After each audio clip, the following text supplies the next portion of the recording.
Hey everyone, so today I'm going to be reviewing Roseblood by A.G. Howard. Now, if the name A.G. Howard sounds familiar to any of you, that's because she already wrote a series called Splintered, which is an Alice in Wonderland retelling, which is amazing. It was so good. It had me hooked from page one. It was amazing. So, anyway, back to Roseblood. Roseblood is actually a retelling of Phantom of the Opera, which is my favorite musical ever to be sung, written, whatever. It is my favorite musical. It is so good. And then the novel itself is really good too, because it's great. The storyline is great. So, for those of you who don't know the plotline of Phantom of the Opera, it goes a little something like this. So there's this really pretty chorus girl who's all like, oh, I can't really sing. But then what the opera star of this century in the opera house in France, the star's like, no, I am no longer going to be in the opera because the opera ghost is there. So then they're like, oh no, we need a new lead. And then this ballet teacher was like, Christine Dye has been taking lessons, and Christine's like, I guess I could kind of sing. And then the new owners were like, okay, let's hear you sing. And then she sings like an angel, and they're like, whoa, who taught you? And she's like, the angel of music taught me. They're like, the angel of music? Now this ballet teacher knows this phantom,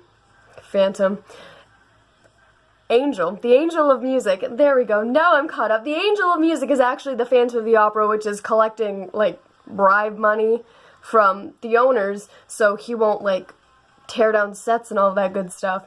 So the story goes on. They're like, oh, this opera ghost is ruining my life. And then Christine is like getting bigger and bigger, and Carlotta, the lead, is like, oh, I hate her.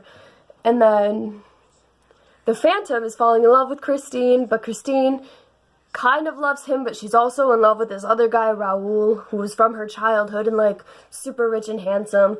And that, of course, breaks the Phantom's heart because he's deformed and ugly, and hence mask. He wears a mask, a half mask, to hide the deformed half of his face because he's like super insecure about it.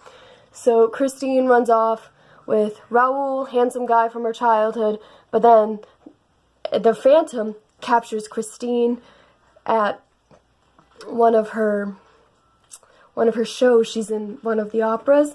Phantom captures her, brings her to his tunnel home under the opera house. So then Raoul goes down to save her. And then Christine's like, oh no, I kind of love the Phantom too. But she still runs off with Raoul because, you know, what? I don't know. She still does. And the Phantom ends up dying alone. End of story. But in Roseblood, this one, it's modern day Phantom of the Opera. So the Phantom didn't die, which is awesome because he's great. So the Phantom's wreaking havoc in Roseblood, which is a private school, or a private conservatory for musicians in France, set in the opera house where the Phantom was rumored, I can talk the English, rumored to have lived. So Rune Germain, which is this main character right here, this is actually a girl. I don't know if you can tell if my camera's zooming in enough, but this is a girl on the cover. And her name is Rune Germain, and she, excuse me, she's always had this gift of music. She's always been able to bring people to tears with her opera, but she views her gift as a curse because the music actually hurts her. If she doesn't sing, she goes and she like contorts and faints and all that good stuff that you don't want to do. So she has to sing, and she sees that as awful. And I mean, who wouldn't? Like, if you had to do something, like, it would kill you if you didn't. That would suck. So she goes to Roseblood because her mom and her aunt want her to, because they think, oh, maybe if she gets to hone in her talent and use her skills, she won't faint anymore and it'll be fine. But it's not the case. So, Phantom, where the Phantom comes in, she finds this guy, this super mysterious guy who wears a half mask. There we go, single, he wears a half mask. And she's like, oh my god, it's the Phantom. What? All of these stories I read about this opera house are true. Oh my god, Phantom, ah! Yeah. So, that's where the Phantom comes in, and she hears this violin in her dreams, and she thinks it's her father, because her father played violin and they used to duet together all the time, but it's not her father. And that's where it gets interesting. So, that's the summary. That's my summary of it. So, my thoughts on this book are overall really good. First of all, it has red text. In true A.G. Howard fashion, all of her Splintered books had different colored text, purple, blue, and red.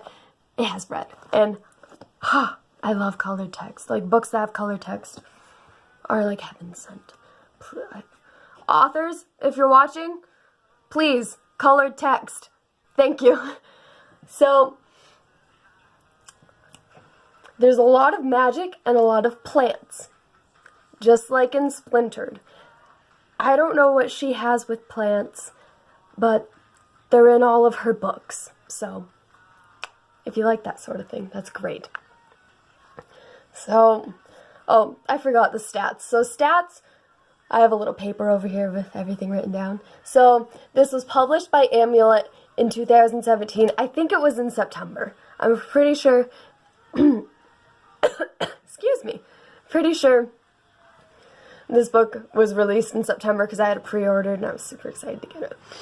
It has 410 pages, which it may sound like a lot, but they go quickly. As you can see, it's not really a thick book.